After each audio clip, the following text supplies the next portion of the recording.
Hey guys, it's Riley from RJFilmss, and today I'm going to be starting off a series where I pretty much teach you guys how to become better skateboard filmers. I'm going to be starting off by going over some cameras that I personally like because the camera is the foundation for filming skateboarding. Without a camera you can't film, can you? So, to start off we have the Flip Video Minnow HD. This camera is only $60 to steal. You can film in HD 720p at 60 frames per second. Going up into a higher priced category of high definition camcorders, we have the Sony HDR CX130. This is a great camera from Sony. It's $440. It can film in 1080p and it does 60 frames per second and has 37mm threads for lenses. The next camera is the Sanyo BPC FH1. Now this is the camera I use. It's kind of hard to find it new, but you can get it used on eBay for, I got mine for $200, which is a steal for this camera. It does full HD 60 frames per second. It also has 37mm threads for lenses and other attachments on the front. Now the great thing about this camera is it does have a 240 frames per second and 600 frames per second option, so you can get some nice slow motion.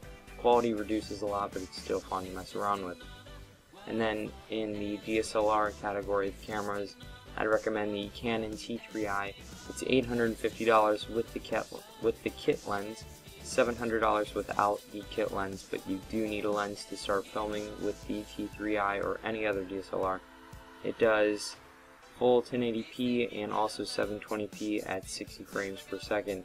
The DSLRs are really nice because you can switch out the lenses for other lenses that do different things, and the quality is also really nice. Now lastly, do not buy a VX1000, VX2000, or VX2100. These cameras were discontinued in the 90s. Many people think these are the cream of the crop for filming skateboarding, and these are actually not good camcorders at all. They aren't HD, they film on tapes instead of SD cards like all of these other ones, and overall they are just not good for filming. It's a waste of $600, $800, $1,000 to spend on a VX1, 2, or 2100. So please do not buy those.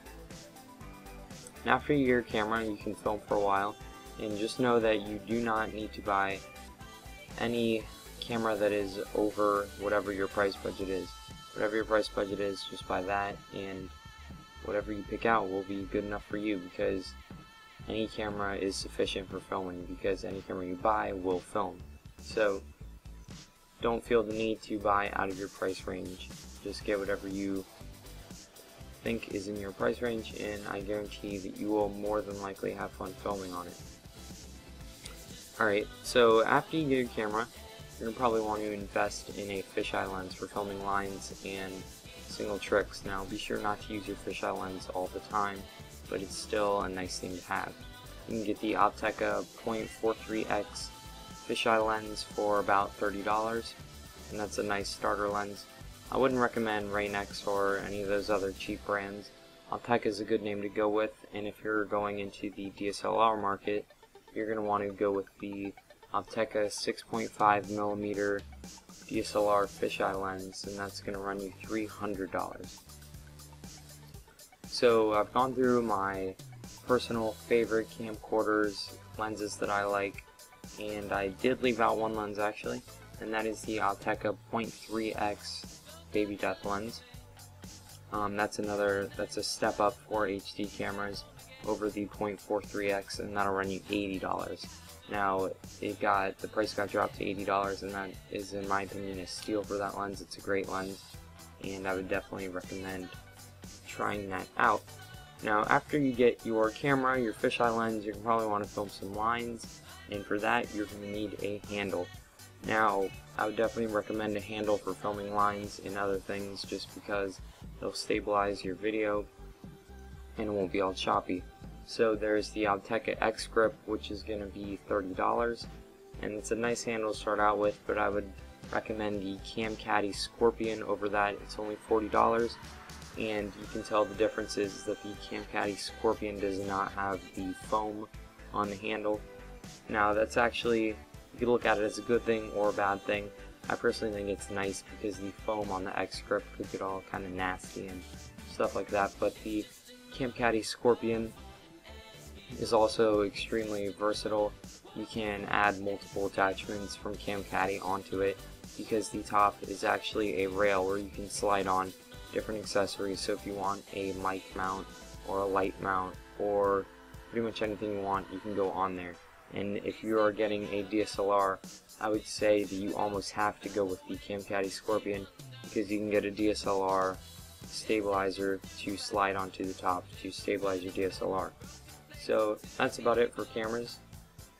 Just be sure that you don't buy out of your price range because that's not a good thing, and then you're going to go into debt and then be poor, and then yeah, because filming skateboarding is not the most important thing in the world unless of course you are a professional or anything of that matter. But that's about it.